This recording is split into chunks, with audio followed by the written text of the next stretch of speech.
Hey everybody, how's it going? I'm Neil Santos, and today on the Guitar Underground, I'm joined by my good friend and former Berklee roommate, Pedro Arevalo.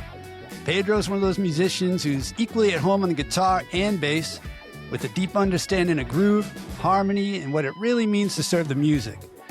We go way back to our college days, and over the years, I've always admired his musicality, his versatility, and the way he approaches his playing with intention and sincerity rather than ego.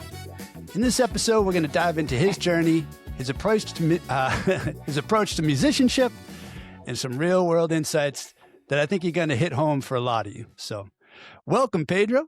How's it going? Thank you, buddy. It's real good. Real good. Good to be here. Sweet, man. It's good to have you here, man. So, yeah, you guys are heading out on the road soon, I hear. That's the fact, Jack. We start rehearsals in Los Angeles in just over a week, and then I think we're out in Steamboat Springs for a one-off. Then I get to come home for about 48 hours, and then I think we're off for about 3 weeks straight after that. That's awesome. Yeah, we'll be up in your neck of the woods there. Yeah, in just about a month from now. I already got my tickets, so I'm looking forward to it, man. Get to see it in real life, as they say. So, cool. Yes. Not inside the box here. Yeah, let me out. I don't know how you got in there. It wasn't easy, man. Yoga.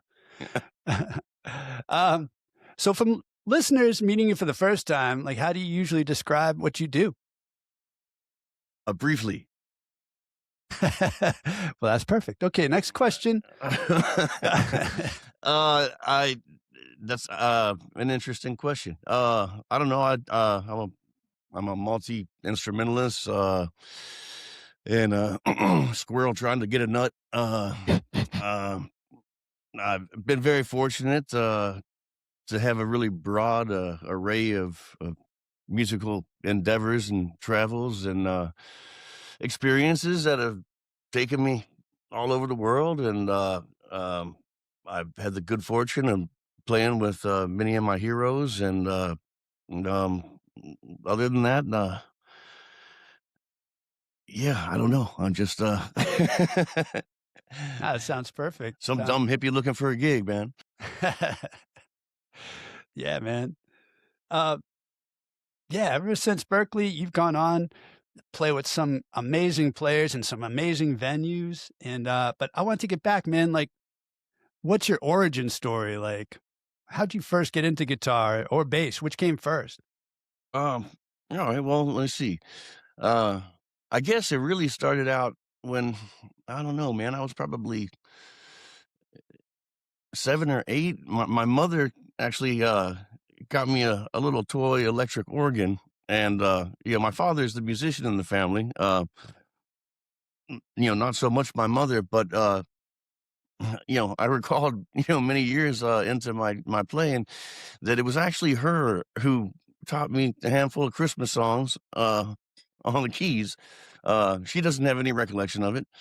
But it started there. And then I think a year or two later, I got a cheesy little Casio keyboard and struggled with that. And I tried to have my dad teach me how to play some guitar. And I thought that was the hardest thing in the world and instantly gave up on that. So I guess I was 9 when I got, the serious urge to play the bass for some reason. And my dad kind of made me, learn a few things on guitar before he would commit to getting me a bass. So anyway, I kept hacking away at it, and on my 10th birthday, or was it Christmas? I can't recall, but I was 10 years old. He gave me a Fender Music Master bass. So that was my first real instrument. And along the way, I had at that point picked up, a handful of chords and an idea of how to bang my way through 3-chord songs on the guitar. And it just kind of, they evolved, parallel. We had lots of music books at the house, so I could take my dad's strats and, sit in the bedroom and go through all these books and try to decipher what the, hieroglyphics meant. I never really considered myself a guitar player at that point. I'm not sure if I do now. But it was always crucial to my learning and understanding. And, eventually it became, an integral part of my career, I guess. So, yeah, always a bass player at heart, but, Yeah. somebody's got to play the chords sometimes too. Well, that's true. That's true. But yeah, I would say that you're a bass player and a high level guitar player, man. You play both of them at a very high level. Well, I found my niche, Yeah. Right. We should all be so lucky, man. So how do you think that being able to play both, how does playing bass change the way you approach guitar, or vice versa? As someone that lives in both worlds, Those are just two of the worlds I occupy. That's a good question. I mean, I think understanding everything from the bottom up has its benefit. And as a bass player, if you're aware of harmony and, how it functions, you can, change the chords by dropping different thirds underneath, what's happening. So, in his later years, Phil Lesh was really done some interesting things with kind of cycling through chord changes by just constantly dropping another third below, whatever was happening at the moment. And that was a fascinating example of how the bass player can really control, the whole harmonic movement. Yeah, it's I don't know. It affects it in more ways than I can probably bring to light right now. Obviously, my appreciation for the importance of the role of the bass, whether it's just pedaling on one note,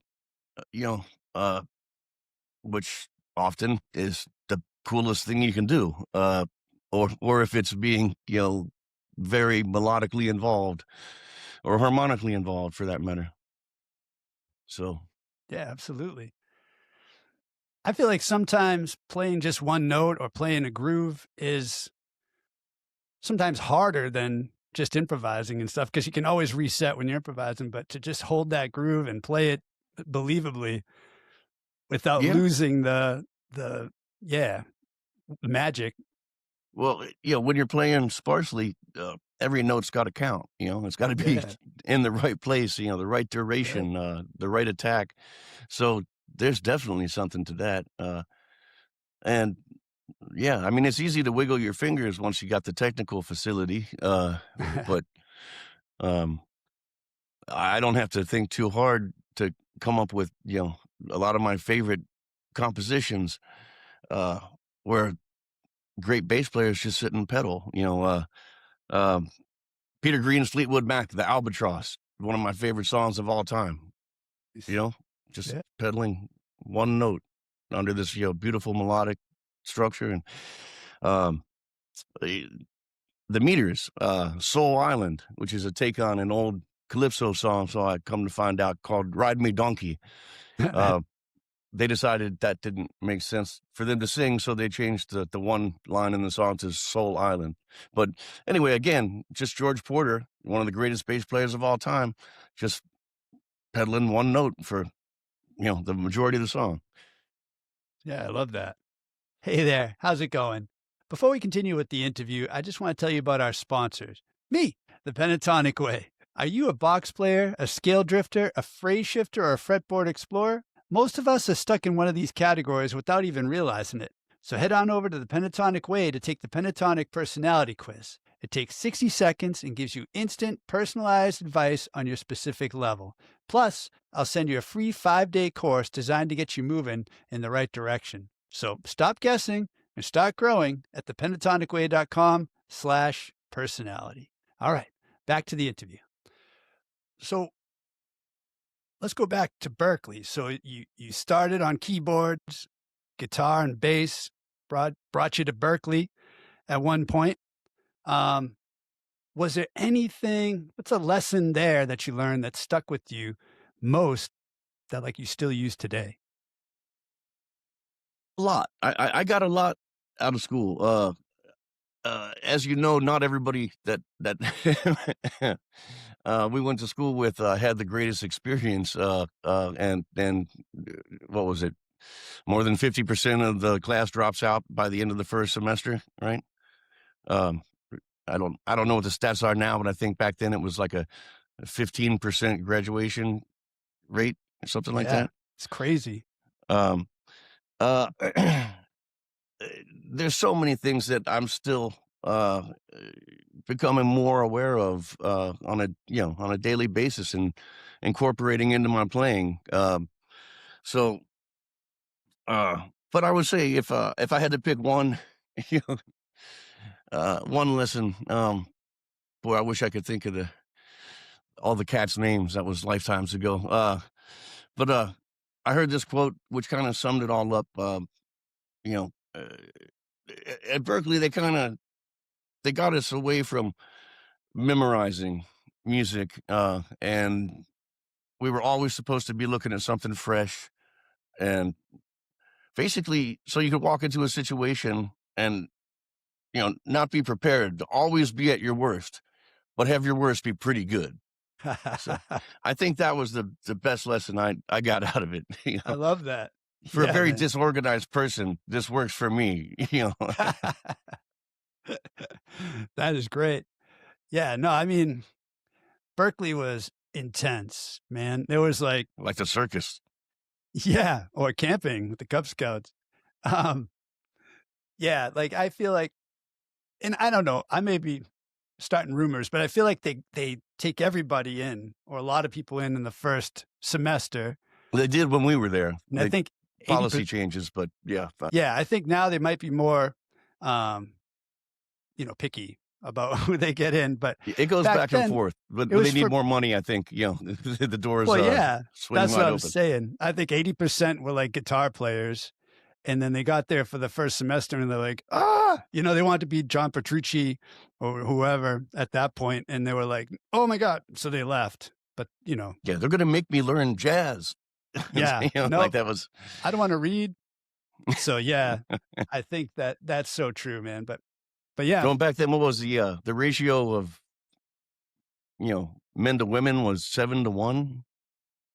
is that right? Oh my gosh. That's what I recall. It It's does seem that changed way. a whole lot since then. It's a very different place now. My little Yeah. brother went there about 10 years after uh, our experience, and it was a whole different place. Ironically, he lived in some of those same apartments. Oh, no kidding. Yeah, on the corner of Haviland, Chad's old place where Yeah. I camped Yeah. out for a couple semesters. Yeah, I think he was in the unit right below me. So No kidding. Nice. Yeah, you walk around there and you'd hear all different instruments playing behind the doors. It was cool. Yeah. Yeah, very cool, man. Um, so thinking back to then, what does being a great musician mean to you now versus back then maybe? Is there a difference? Like s interesting question. Yeah, I don't know. I mean, back then I think I had in my head uh, that my goal was to just be able to be in any part of the world, in any kind of culture, and regardless of language barrier, to be able to sit down and communicate with people musically, and you know know enough to have it all work out. Um, Now I'm not sure what that means. I'd have to call one and ask him. Um, yeah, I don't know. I mean, really, it's different for everybody, I guess. Uh, in my mind, trying to keep some semblance of integrity has always been important to me, and that has resulted in a very depleted bank account. Um, but you have to make choices that keep you engaged and keep the fire going, keep keep the love alive for music itself. And if you take too many compromises, you can live a lot more comfortably. But uh, if that romance, you know, fizzles out, uh, it's just job. It's work. It's a job. Right. I've worked really hard to avoid working for a long time. So I have to make sacrifices and potentially dumb decisions sometimes just to make sure that it's still inspiring to me, and I get something out of it. And um, so I don't know. That's an ever changing you know goal, I guess, or philosophy. But I think that kind of sums it up. Yeah, man, it's the true artist journey, where you're just committed to, like you say, integrity in what you're creating and with who, right? And I know a lot of other, fine artists too that have followed the same path, and making amazing art, but maybe they're not, they didn't take a gig as a teacher or like I don't know what other job an artist would have besides being an artist, but a commercial artist or something. They'd be Graphic like, I'm just design. gonna do my thing. Yeah. Yeah, exactly. Exactly. So like what part of playing are you actively working on now? Like, You mean like what am I? What's my schedule filled up with? What do you mean? more like, what are you learning? You say keep that love alive and keep the interest. Um, like what are you practicing? Do you practice these days or just play gigs and explore that way? A lot of it's on the spot. I mean, I've always really valued improv. I mean, if there's something I got to get prepared for, if there's material I got to learn, I'll eventually get around to doing that. And I why procrastinate about something today I can put off until tomorrow. So when that last minute comes around, I'll try to put some time and use whatever skills I've acquired over the years. So that's pretty intense when I'm actually going through that process. But I don't know. I think I do get the most of it on the spot, and of course listening to other players. I mean, that's always the biggest thing. Listening to, trying to find new music that I'm not familiar with, Mm. is been a constant search, for me. And when I do find stuff that I don't know a lot about, and it brings something new to me, I mean that's what really keeps me going. But yeah, while improvising, new ideas come up. So a lot of it is on the gig, in the moment. Um, I got kind of, after Berklee, I didn't know how to remember anything. Right?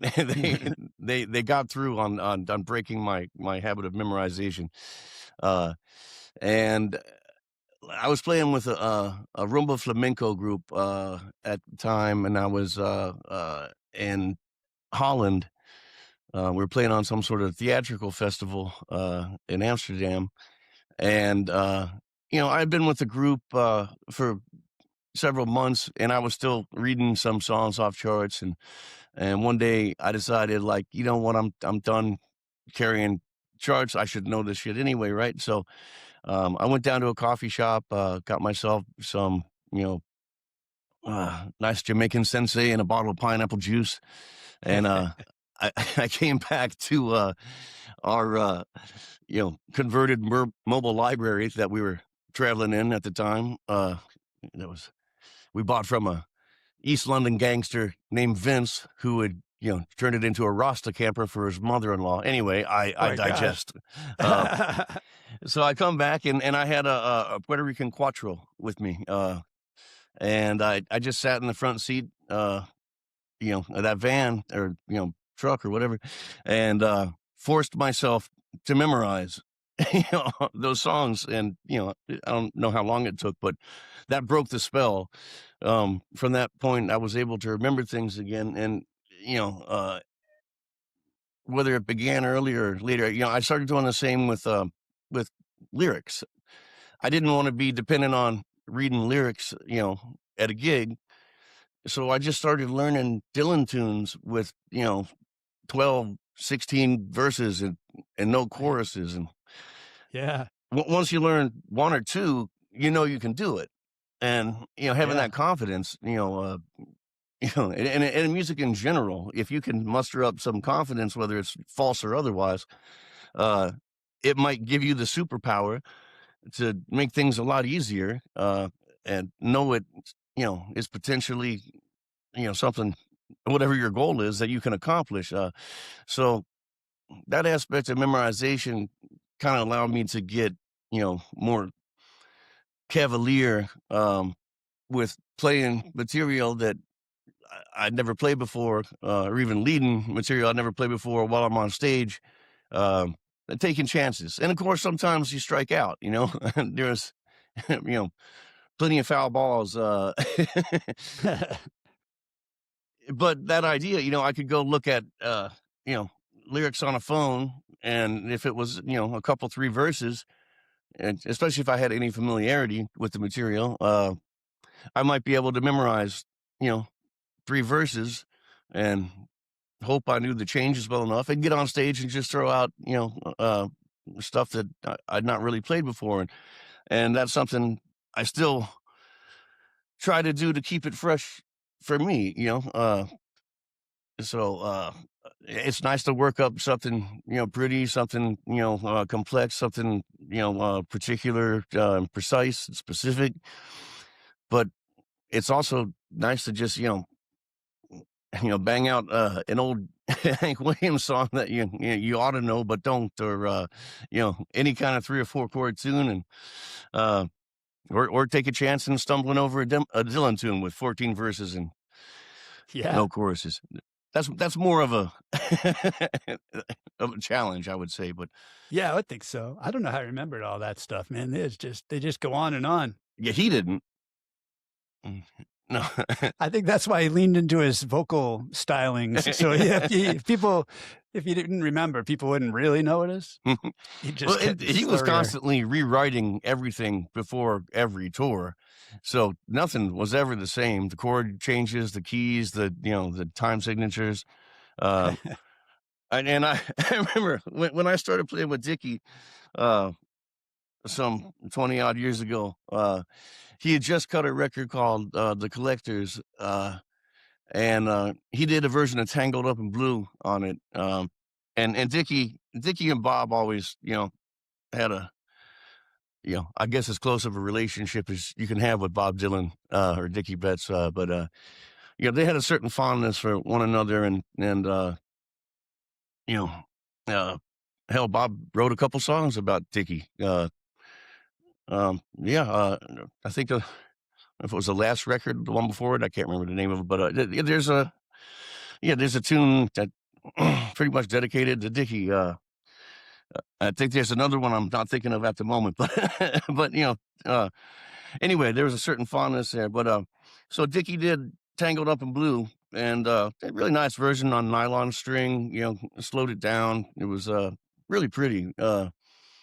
So I guess afterwards, he called Bob up. He's like, "Yeah, man, I cut Tangled Up in Blue on this. I hope, are you all right with that?" And he's like, "Yeah." So he's like, "How many verses did you end up doing?" And Dickie's like, "Oh, I think about 5." And he's like, "That's about what I do." So, Are they always the same 5, or does he just kind of pick and choose I every don't night? think so. Oh, that's fantastic, man. Yeah, to play with Dickie, that must have been just an ultimate experience. True rock and roll music royalty, really. Like he was there as it was all happening and unfolding and blossoming, whatever you want. Yeah, metaphor Yeah, for music back then when it was such a like a new thing and like everything there was so many possibilities. yeah. So He was writing that soundtrack. Writing a yeah, new language. Um, Writing, a new way of improvising. yeah, yeah, with the brothers and man, he for me, that's the sound of summer, like blue sky and Sure. Dickie improvising and just like It's just the best feeling that you get, you know? Love that. It's truly feel good music. Yeah, he said, Gregory did a lot of writing on the first couple records, right? Um, and he said that, uh, at one point that he had to do something to offset Gregory's like dark and like Yeah. miserable uh, songs. So things like Blue Sky were necessary to Yeah, lighten up the mix and make it more appropriate for an outdoor festival kind of environment. Uh, absolutely. so I think he did a fine job at that. Yeah, absolutely, absolutely.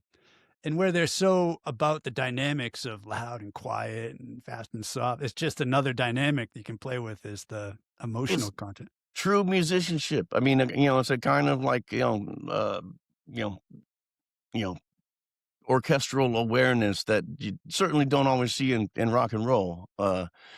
It's they were at a high level of playing, and they weren't trying to be commercial. They were just trying to make you know music that they were inspired by, or make music like inspired by the music they were inspired by. Yeah. Um, but I mean, they were listening to Coltrane and Django and Ornette Coleman and Pharoah Sanders, and obviously Willie McTell and Robert Johnson and all the Johnson boys, all the Kings, the three Kings later. Yeah. But I mean, it wasn't limited to any of that. I mean, they were true musicians and intellectuals. Um, rogue intellectuals, but It's my favorite kind. yeah. Um, but yeah, it shouldn't be underestimated. They weren't your average rock and roll band. I mean, it was there was a higher level of understanding and craftsmanship there than you find in a lot of places in rock and roll. Yeah, absolutely. And you can see that in the compositions and the depth of their music and the variety in their catalog. And then just like I think to embrace improvisation that much in a live gig every night, you need to be operating at a certain level. You can't just be phoning it in. You need to be tapped in to like, Yeah, something else that you yeah. can Well, draw Dickie from. had a way of finding that connection, and uh, I still I don't know. I think about certain recordings and certain I mean certain concerts that I was at, and yeah, it got my mind blown. Man, when he was plugged in, there wasn't nobody better. I mean, he was he was tapped into some level of the Akashic record that few will ever witness. It's something magic, something to behold. And I still see some of the footage every once in a while. I see new stuff I haven't seen before. There's plenty of it out there, so I'm sure that'll keep happening. But at the memorial, was that last year or the year before? Dwayne had edited a little a video presentation before they actually did a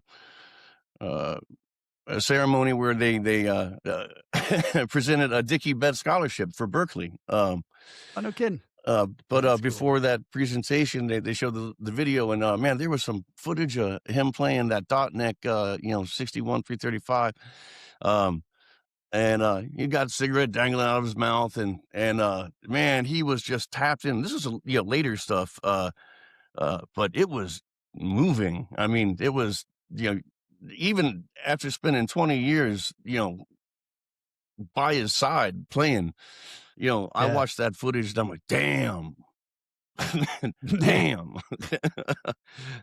That's awesome. That's awesome, man. Yeah, and I mean, just from that's a muscle, man, that you can exercise to every night go out there, do it, and tap in and plug in, like you say, and yeah, he was like a bodybuilder in that sense, you know. Yeah, and it's a moving meditation too. I mean, he knew how to, shift his consciousness. I mean, he was, Hmm. at times in his life, very disciplined in such arts, and he very much carried that out onto the stage. And he would be someplace else, just sitting back with his eyes squinting, you're leaning back farther than any man should be able to lean back. It's unnatural. He would get into his zone, and he was in his zone. I mean, when he was operating on that plane, it was somewhere high above in the stratosphere. It was far Yeah. above what was going on down here on Earth. Yeah. Something magical. No, man, and playing live, is a whole other thing because, a lot of players today, they're just bedroom players and that's fine. They want to just record and play for social media, but they don't get the chance to play live. And playing live, everything you practice is out the window, right? Because it's like there's someone in the front room like looking mean at you. Someone just a waitress just dropped a whole thing of glasses over there. There's Yeah, so many distractions. yeah. Your You got some sound old guy doesn't going. sound right. Oh no, no! You're like no, no.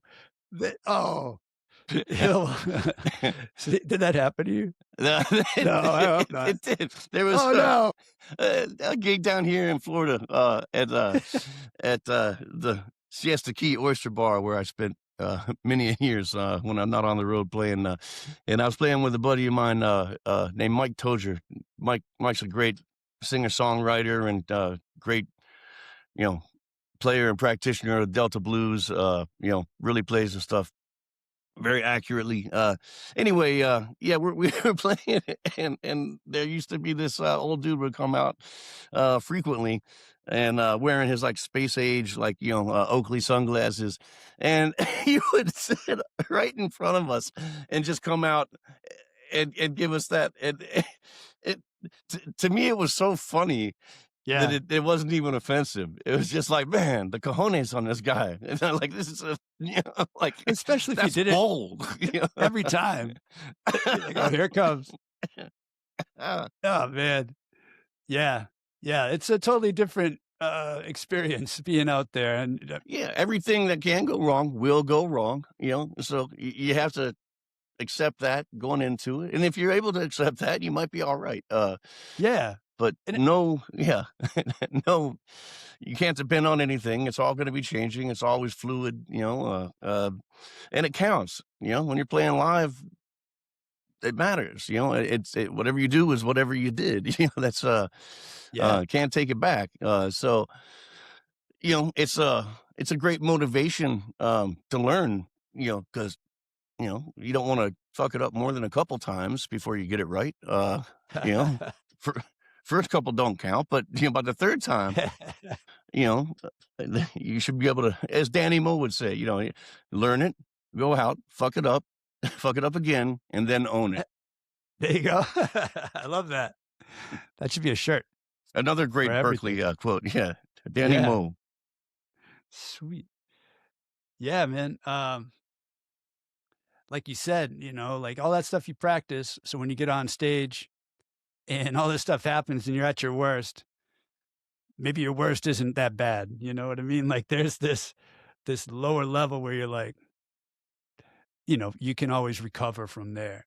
It'll still be entertaining. That's all it's about, just entertaining people, Yeah, right? having a good time, man. If you're having a Moving good them, time, they'll have a good time. just And, I music. mean, it's nice if you can get the parts right and have a good time. That might Well, even make it yeah. easier to have a good time. Yeah, you won't get in your head and get the yips. Um, we kind of touched on this, but what's something about being a working guitarist that people they don't see? What's something that is the hidden um, world? yeah, I mean, the madness that it takes to devote your life to doing something that everyone told you from the beginning, this is a bad idea. That kind of perseverance, the sacrifices, that you make to be any kind of a professional musician, um, um, finding your own voice, I mean, there's a lot of people out there that are great part players, but those that really evolve into their own,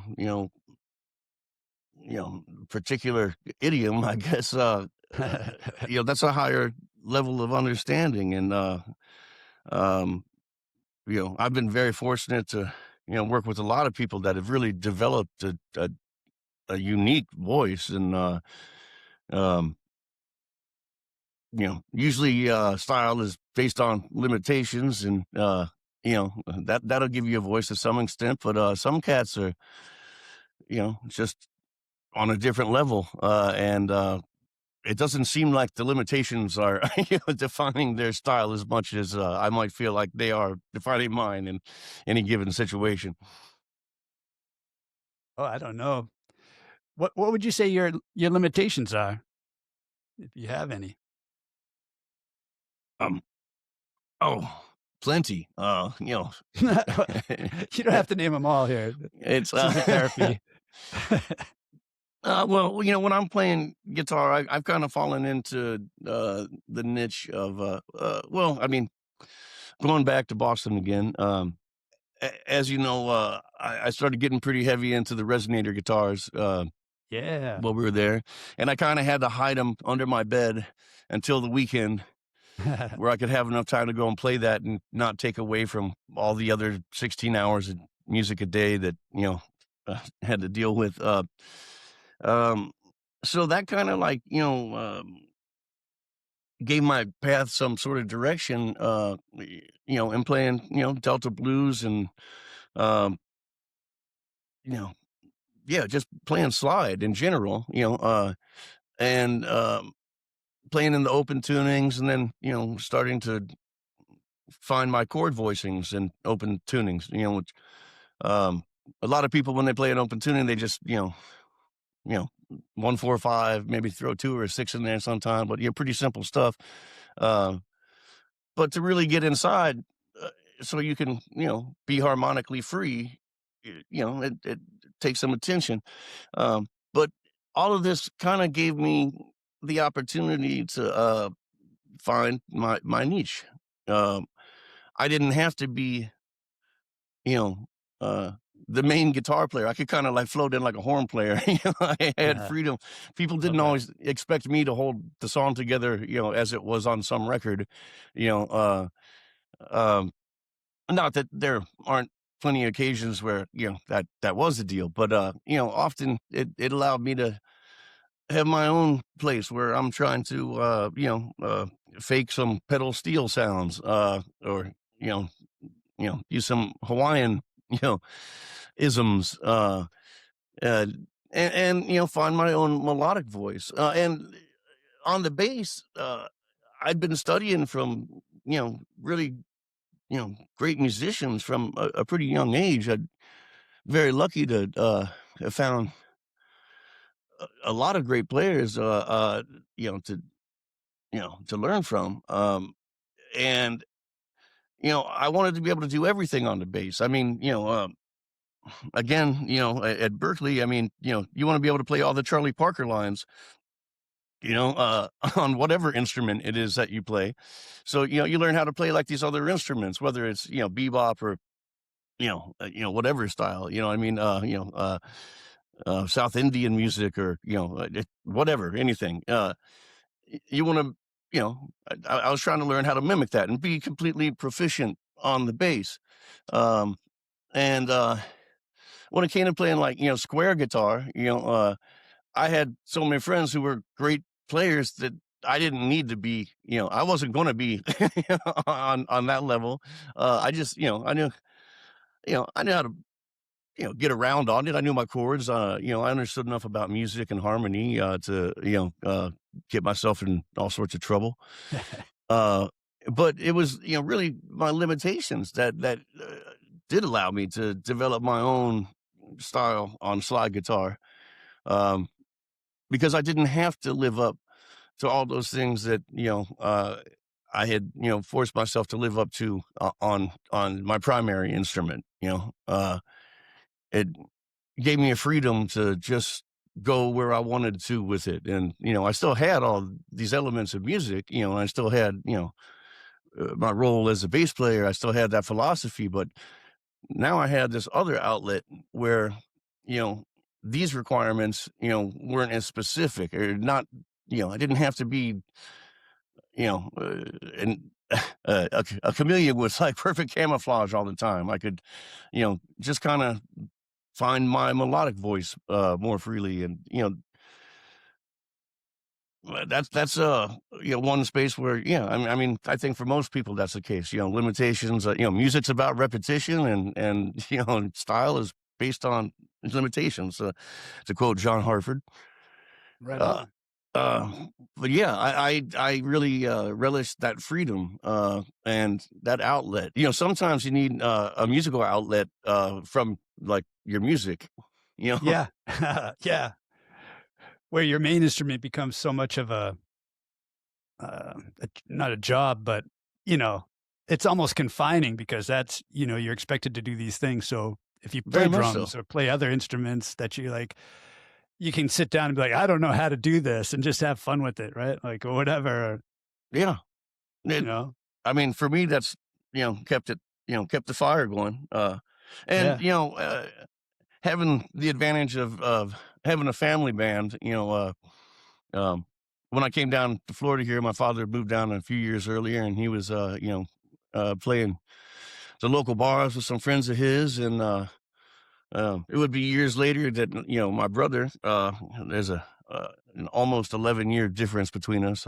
10 years, 364 days. So, uh, but he came into the fold, and when you're in a family band, you kind of got to learn to play all the instruments because you're playing whatever instrument so and so who didn't show up would normally play. Yeah. So that's that's a great advantage. If you happen to fall in a situation like that.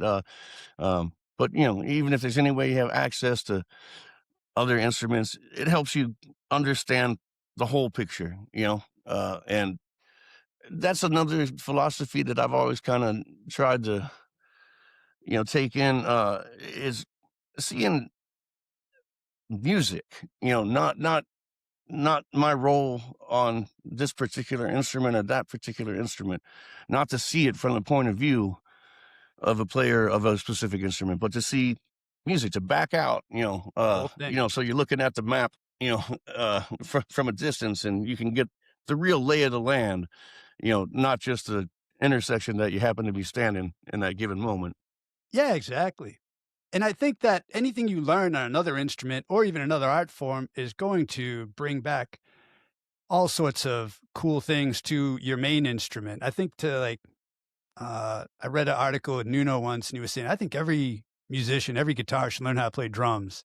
And it makes me think of people like Jocko or Stevie Wonder, all these players, they could play everything. Prince, Yeah. like they were just the whole package. And I remember the first person I really felt that way about was Jocko. Listen, when I got into his stuff, and I'm like, he's not just a great bass player, he's just a great musician, and that's really, it became a goal of mine. And I think it should be, a goal of everybody to just be well-rounded and, just take it all in. That's your role as a musician, is to just absorb all this music and all this stuff and then funnel it or channel it into your own styles and entertain people with it, like, I couldn't agree more. It's every other window that you have into it, gives you a more complete picture of the whole, the whole yeah, pie. yeah, right on, right on. Man, I That's a remember, mixed metaphor there. I went from window to pie. Maybe. well, no, you put the pie in the window to cool off. I get it. Oh. I'm right there. um, Man, I always remember you gave me some advice when we were at Berklee, and you said, That's horrifying. yeah, no, it really traumatized me. That's why I remember it. No, I'm just kidding. It was more like, find one thing, do one thing the best you can, or to be the best at one thing. And I think that's what you're saying about finding your niche, finding, a place to be, in the world, which is cool. So that leads me to the next question. Like, what's been the smartest career decision that you've made? That is not my forte. Would it be moving back down to Sarasota? Maybe meeting all those people and Yeah, yeah. I mean, that was, a kind of a happenstance thing. Uh, but it led me to a lot of places that, I probably wouldn't have wound up in otherwise. I mean, you know, circus gigs, for instance. Guy Ritchie vans, like Um, something out of a movie. um, oh man, wow, I really don't know. Uh, I They're don't know. all I guess I, going back to trying to pick up all these different instruments and getting different viewpoints. Just having a musical understanding, so you're useful in all sorts of situations, not just when it's time to play your part. I mean, compositional awareness. I mean, uh, eh, Berklee. I mean, there was so many things I learned about arranging and writing in general and harmonic concepts and um, that even filtering into uh, you know some of the I don't know musical the physics of music with you know Tom Ray. I don't know if you remember him. He wrote the manual for the Moog. He yeah. he was a really cool teacher. He taught like a acoustic. I can't remember what it was, but it was basically like an introduction to, physics of music. And disheveled guy, always had a trucker hat on, incredibly intelligent individual.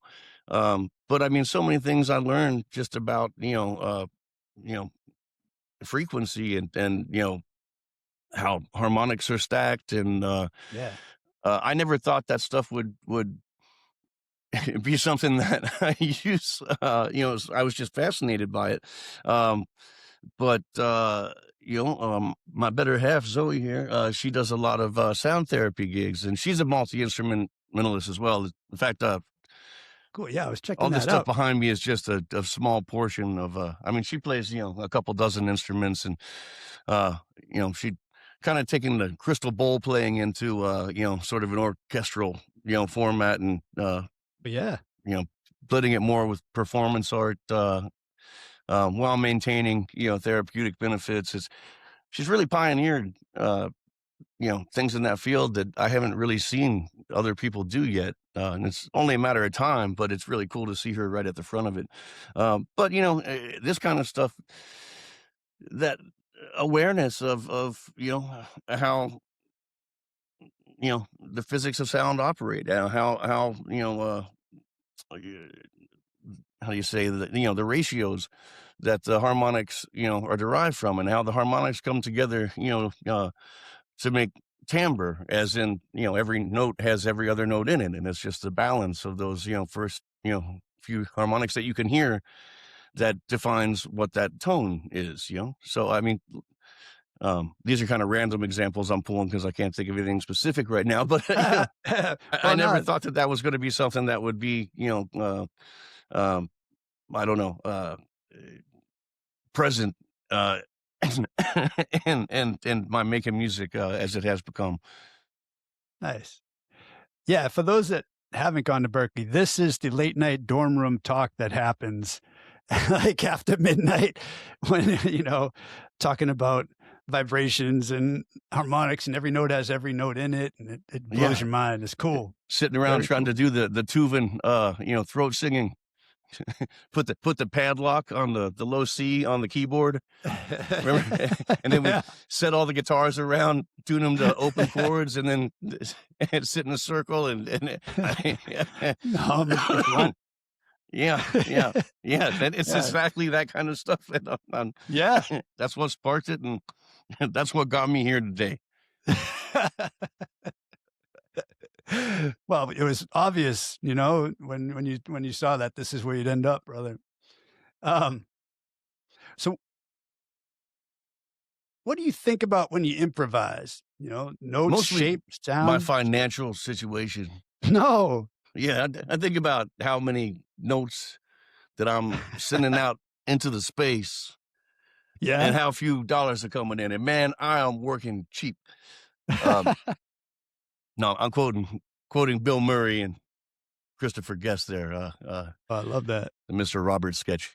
Every bass player at least should have that memorized. Um, I'm not thinking if I'm doing my job correctly. Um, I'm somewhere else. I mean, if I'm back to this idea of it, it's a moving meditation. I mean, when I'm operating at my best ability, I'm probably like you got my eyes closed and like staring up into the ceiling. Um, and I really don't have as much of an awareness of what I'm playing. So I don't remember it like when it's over. I know I felt good about it. I felt like I was connected. Yeah. Um, so yeah, it's yeah, I don't know. For me, I think it's just allowing stream of consciousness to flow through. If I get caught up on any one idea, that can disrupt the whole flow. And if I'm trying to incorporate ideas, well, then there's a much higher chance of it sucking. Uh, so, Yeah. yeah, I mean, at that point, I want, it's the freeness. It's just, tapping in. It's you becoming a vessel for something greater than that which you understand. Um, Yeah. I kind of try to explain this to people. Sometimes, say you pick up a new instrument, or maybe it's an instrument you've been playing forever, um, and you get into this, especially when it's something new to you. You get in this place, where you're working with it. You're practicing. You're playing. You finally you get into your zone after, say, whatever. It takes a while at first, so it might take you, an hour or so, and then all of a sudden you might start employing technique that you don't know, that you weren't taught, you know what I mean? Yeah. But, the instrument is dictating, as it did originally, what the technique would be, uh, and all of a sudden, you find yourself in this place where, like, you're playing, for at least for a few moments, at a level that is far beyond your capacity, and certainly at that time, not something that you could easily recreate without, working up to. And it might only be, a few seconds or a few minutes. And again, that's about not breaking, that meditation. Once you start thinking about those things that are passing through your stream of consciousness, once you get, caught up on one, or once you realize what you're doing, like waking up from a lucid dream, like, wow, I'm lucid dreaming, and then I'm awake. Yeah. Yeah. Exactly. Yeah, then, it goes away very quickly. And, you can, that's a muscle that, it's not something just ethereal or mystical. That's a muscle you can exercise too. So, the next day you maybe have to play for, like an hour, and you're able to get to that stage. And maybe a couple days later, it only takes you like 50 minutes. Yeah. You have to keep working at it, but if you keep doing that till you get to the place where it only takes you a few minutes to get warmed up, and then I don't know, like it's almost like a way of cheating. If you stop thinking and just get into the zone with it, and that requires a lot of you know, practice to get there, just to lead up to that one session. You know what I mean? Um, but yeah, that's kind of my view of improv at its best, at least in the ideal situation. And you can't always get into the ideal situation.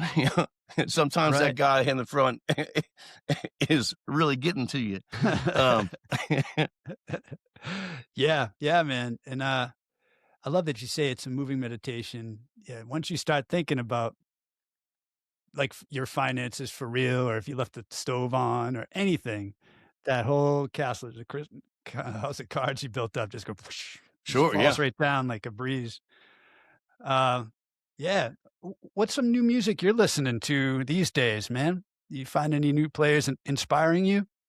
Um, I mean, to be perfectly honest with you, I'm listening to a lot of you know, hard salsa. Uh, Well, yeah, I do most of my listening on a bicycle, which brings up another point. I was thinking the other day, like, oh man, I'm gonna talk to Neil. You know, maybe I should have something prepared to talk about, like what's going on. Like what do I want to, and and I started thinking like nothing's changed. I'm I'm sitting in the kitchen building up bicycles in parts like I would do in Boston. yeah, man. In Boston, your bicycles get abandoned often. People lose the key to their U-lock or whatever, right? Yeah. And so some of us would go and find a way of retrieving the bike, and then especially if you're preparing for exams or something, then it's the time to start devoting hours a day into Course. breaking a U-lock in the Yeah, living of room. course. Um, and I would build up, bicycles from the abandoned pieces, and they had that store in Harvard. I can't think of what it's called, and Cambridge. I'm sorry. It's like a bicycle hospital. Yeah. I can't think of Yeah. what it was, but you could go buy bicycle parts, used bicycle parts by the pound. It's awesome. And yeah, so I'm sitting in my kitchen, literally working on, 2 track bikes, and nothing It's awesome. has changed. I'm just Yeah, older man. and fatter. You know what I mean? That's pretty much it. But still riding the bikes. That's awesome, man. We had some good times riding around, and your bikes were awesome, dude. I had this old bike that I found behind a gas station that I used to work at. Someone left it there all night, and then I was working third shift, and the cops were like, "Yeah, you can keep it, whatever." So I had this ghetto bike, but man, yours were light as a feather. You'd always be switching out. This is 2 ounces lighter than the other thing that I had. And Yeah, then they call that you being could, a weight weenie. you you were a weight weenie. I'm sad to I've say always that, said that. there's still some of that, Yeah. tendency. But back Yeah. then, No. if you had to carry the bike upstairs frequently, Yeah. that was an advantage. And as Yeah. you know, I mean, I rode everywhere back then. I mean, for anyone who's never lived in Boston, getting around in a vehicle makes no sense. You know, it, if you're on a bike, you can get anywhere, Yeah. 4 times faster than you can on public transportation or anything else. So, Yeah. and I thought I was Mad Max. I'd be getting up, you know, riding to ear training at 7 in the morning or something, with a cut off pant leg around my head with the dreadlocks coming out, and Yeah. I remember. some light with a strap around it. Cut the handlebars down real thin so you can get between the cars and dodge through traffic. Thread the needle. Yeah. Yeah. With a bass on my back and 20 pounds of books and pedals and sight, dude. preamps and shit. Yeah, man. Yeah, those are the days, dude. I remember going back to drive around Boston after we graduated, and I'm like, crap, this is a one way? We used to just go anywhere. You know what I mean? You're driving in a car, they don't let you do that. Not Yeah, as much as you'd like. as our friend Chad used to say, the one good thing about driving in Boston is it's pretty much impossible to get a moving violation. Yeah. You're gonna get killed on parking. You're gonna get absolutely destroyed on parking. But you can make any wrong turn down any one-way street, and there's no way for anyone to do anything about it. Because Yeah. I've seen him do it. He wasn't kidding. Oh, man. I miss that guy. I wish he was around. Yeah, Chad, if you're out there, I hope you're well, brother. We're all looking for you. Holler, holler. Yeah. Yeah. Let me see. I want to wrap it up. I want to respect your time, man. What's one question you wish more people would ask you?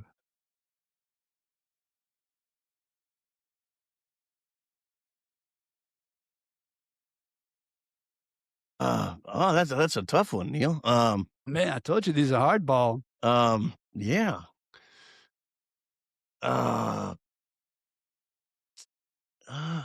Boy, I don't know. I try to avoid people as much as possible, which is really difficult in this profession, Yeah, I would say uh, so. and avoid answering questions even more. I mean, Yeah, this is different. We're old friends. Right on. I'm Um, glad no one will see this. Like, well, that might be for the best. Um, yeah, I don't know. That's what they would ask me. How much would you like to get paid? yeah. Um, So I got an easier you one. stumped me. I don't That was know. my goal. If you could keep one guitar and one pedal, what would they be? I stopped using pedals years ago. I plug a cord directly into the amp. I won't even plug a tuner in line. I Wow. mean, in the studio, you might be going for something different, but I'm strictly direct signal, guitar and bass. Not that I mean, if certain wah-wahs, and I'm very, very particular, uh, maybe on certain occasions, but that's not, you know, uh, yeah, I'm technologically cursed. So all the thousands of dollars I've spent on pedals over the years, they've pretty much all like malfunctioned on me. And all those variables, patch cables and connections and power supplies, it, it was just one nightmare after another for me. So I've had to simplify, and I always try to cut things down to the bare minimum. What do I need? What do what do I have to carry in, and Right. carry out? There you go. Can I As we limit get that? older. Um, yeah, so things like, guitar stands, become, erroneous, and um um yeah, I should have had these handy. That's a I have a few national resonators. Babe, would you mind getting the Les Paul? Um I have a few nationals I cherish quite a bit. I love playing the resonator guitars. And then I have you know, a number of instruments around the house. I mean, I wish I could show you that direction. There's, uprights and cellos and lap steels and whatnot. Right on. But basically, I have two instruments that I got from Dickie that have pretty much become, my constant companions. So, now, well, you can see this. Beautiful. Oh my This gosh. is one of Dickie's. This was a '56 reissue. Um, and it I think it's about maybe a '97 or a '98, custom shop. Um, when I got it, it was pristine. I kind of stole this one from Dickie. I I mean, I told him I was stealing it, but I kind of In the took it home nicest way. from a studio once, and and I was going out to play. I was playing slide guitar with Devin Allman at the time, and I Yeah. uttered something under my breath like, "I want to take the gold top out to represent the man."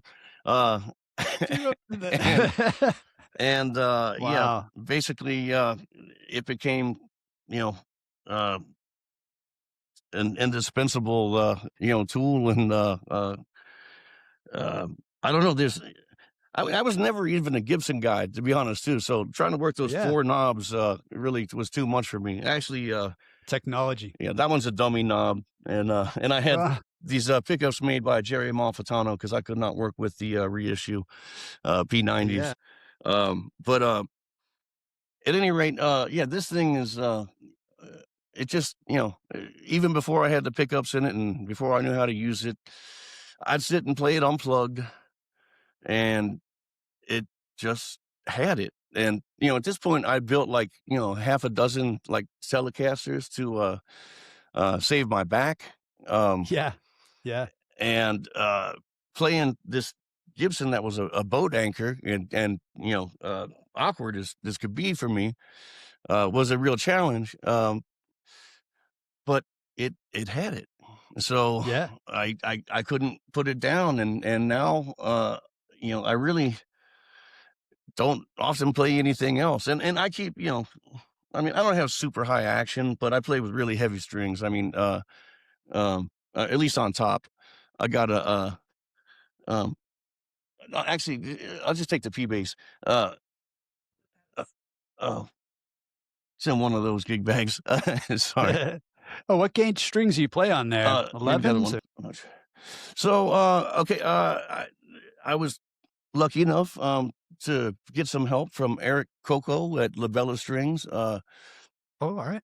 Um, right now, I'm probably using a 48 on the bottom, and then I'll replace the top strings with a 13 or 12, and then maybe a 15, uh, 17 up to 19. But at least I'll at least replace the first two strings. Usually a 12 or 13 on top, and then maybe a 15, 16 on the second string. Wow. Is this mainly for slide, or do you play it? You fret the notes too? I mean, whether I'm using this, I rarely take the slide off my hand. But yeah, that's for everything. I mean, Bending? that is the reason. Yeah, bending's a lot more of a challenge. I imagine. And I'm in an open tuning. I don't do as much bending as other guitarists do playing the blues. I mean, with the slide on, there's Yeah. no need to. Yeah. Uh, but yeah, it's just the tone. It's just a tone. No pedals. Yeah. Just I want that thick, dark note, and the thicker strings give me you know what I'm looking for. I mean, certainly don't need that. I mean, I think Derek Trucks is playing with tens Right. or less. I don't know. Warren uses light strings. Really? A lot of cats get big fat sounds out of light strings. I had a Yeah. good friend, Greg Polis, who used to play with Freddie King. He said he watched Freddie night after night string his guitar with eights. Uh, 8s? Eights. Wow. Uh, and That's nuts. and he's a big man. I mean, Yeah, he could have pushed a thicker string. Uh, for sure. BB was playing super light strings in the last few decades of his life. So I mean, Yeah. you don't need big fat strings to get a thick tone. But I think for me, it came from playing the resonators and the lap steels, and Yeah. I was trying to you know mimic a lot of that in my slide playing, because that you know it gave me being the poor man's pedal steel player. Uh, again, gave me a niche to work in that nobody else was filling, and it was unique and fun, and um, it's just enjoyable to play and sounded good. Eventually, it became useful. So, one more for you here. Well, yeah, let me This I is have had a chance to play this one. this is Yeah. the Earth Mover. This was the bass that Barry Oakley used to record. Uh, Let me see, Eat a Peach and Brothers and Sisters. At least the live. I'm sorry, the studio tracks. This is the studio bass. Um, Barry's famous for playing the tractor bass live, and you know, this was basically made of parts of his favorite P basses at the same time. Joe Petty and him worked on both instruments. This one's got the same finish, same appointments. It's super lightweight, but as the story goes, Tommy Dowd was producing the band, and Oakley was, using the tractor live, but in the studio, it didn't really translate to tape. It was, as I understand, Tommy said it was too rattly and clanky. So he told him he needed to get a P bass for the studio stuff. So anyway, it must have been around the same time that he would strip the tractor. There was a couple tractor basses, to be fair. He had two pickups from that Guild Starfire that the neck snapped off of, so he had to use them both. Uh, yeah. So, but the main one, which Barry Dwayne Oakley has, very similar, clear finish on it, and I've done a lot of damage to this over the years. I've been playing it for quite some time now, so my thumb's dug one heck of a hole here, and it's kind of nerve-wracking to deface a historic instrument like this, but Dickie gave it to me to be played, and I figured that's what I'm supposed to do with it. So, and I mean, and it's just a pleasure. I mean, it's an honor to have the thing, but it's really a special instrument, not just because of the history. Um, it's extremely lightweight, and I kind of leave it set up as close to the way that Barry left it as possible. Every once in a while, I have to tweak some things, change out a saddle or a pot or something like that, but you know, uh, keep it to a minimum. But that being said, because Oakley played so aggressively with the thumb pick, I don't know if you can see, but the pickup is almost, half of the pickup's below the pick guard. Wow. Yeah, So, you can see that. Yep. Oh my gosh. and that allowed him to play that aggressive manner without it being noisy in the studio, Yeah. and so it was pretty marked up, even from the short time that he played this thing. I mean, um, yeah, I mean, it could have only been about a year and a half, 2 years that this thing was operational. Um, he did some damage in that period of time, and I in turn have done much more damage over a longer period of time. As But it should be. yeah. So this is the Earth Mover. This is this is my baby. Um, Love that. and again, back to Labella Strings. Eric Coco was kind enough to develop just a custom gauge sets for me. Nickel strings, small winds. Um, you know, keep it easier on these vintage frets, which of course there's not much left of them, but I don't want to replace anything on this. It's not absolutely necessary. Um, so he gave me, he made me some, custom, you know, uh, sets for the Earth Mover. That was Love that. very kind of him, and I've been enjoying them for the past couple of years. Yeah. Are they available for people to purchase too over on their website? I don't know. I don't think Or is so. it just They just a come with personal with a favor? sticker on them that says, made specifically for Pedro Arevalo. Oh man, that's sweet. That's a sweet deal. Well, man, you've given me so much of your time. Very generous, man. And It's my I pleasure. just want to say, as having seen you play these instruments, I know you do them justice, dude. You're the right person to be playing them. And I can't wait to see you in a little while, in about a month. Yeah, yeah. So if listeners want to go deeper with you and Zoe, where can they find out more about what you do? Well, I try to I keep a very sparse online presence these days. Just makes things easier for me. Less lucrative, but more Easy. calm in my mind. Um, Zoe, where can people find any window into what you're doing with the? I have a sound. Oh, she's shy right now. Yeah, No worries. You can she's share the developing her link with me. classes, teaching sound therapy for other practitioners. Um, you know, uh, Zen Seraphine uh, is what a lot of her socials are under. You want to be more specific, or okay, ZenSeraphine.com.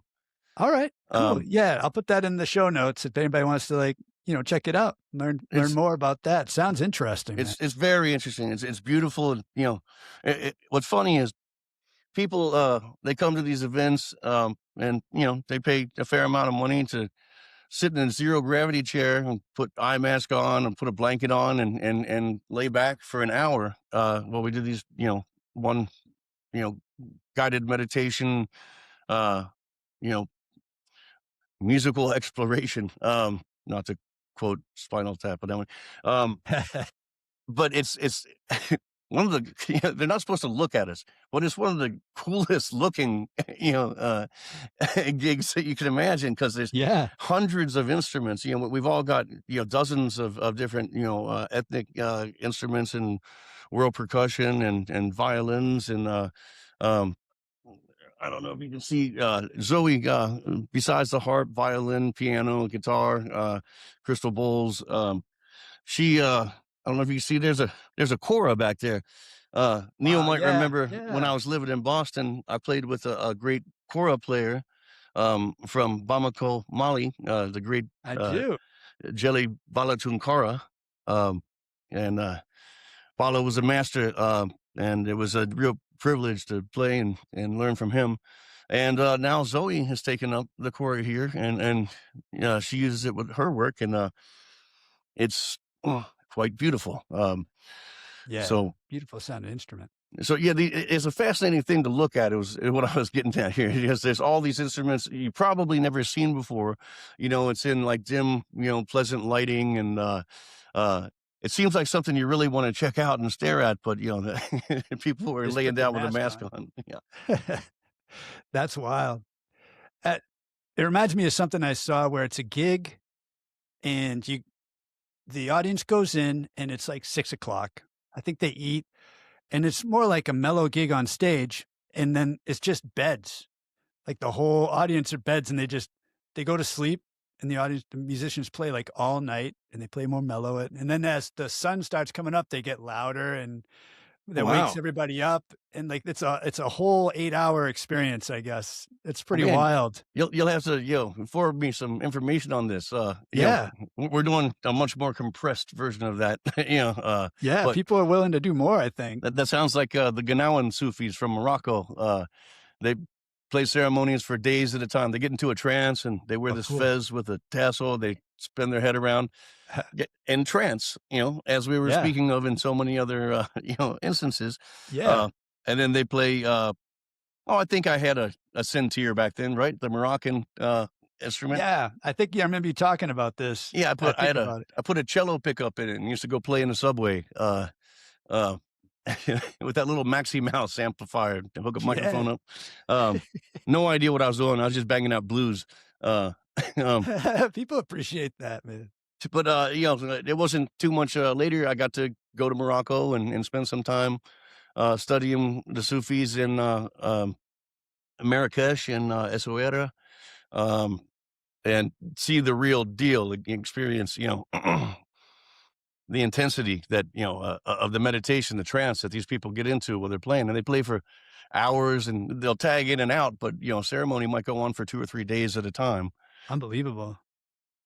That that's when I think that I'm hopeful that after AI takes all our jobs and the robots take all the jobs, we'll go back to all just being musicians. There'll be lots of festivals and it'll be artists, and it'll be back to being more humanized as a culture. And maybe we'll see the rise of these multiple day jam sessions. And I hope we're around to experience it. I hope something good comes out of it. You know, I hope so. I think so. But Pedro, man, thanks for chatting with me, man. And if you want to see Pedro, go check him out with Dwayne Betts. very And I'll nice. be getting another shirt when I see you guys in just a month or so. So, It's on me. yeah, you're gonna wear it first, or no? Oh, I get you. Sweet, man. Well, thank you so much again, and I can't wait to see you. Have a good Likewise, one, Neil. It's a pleasure rapping with you, and looking forward to catching you in New Hampshire. brother. Same here. Take care.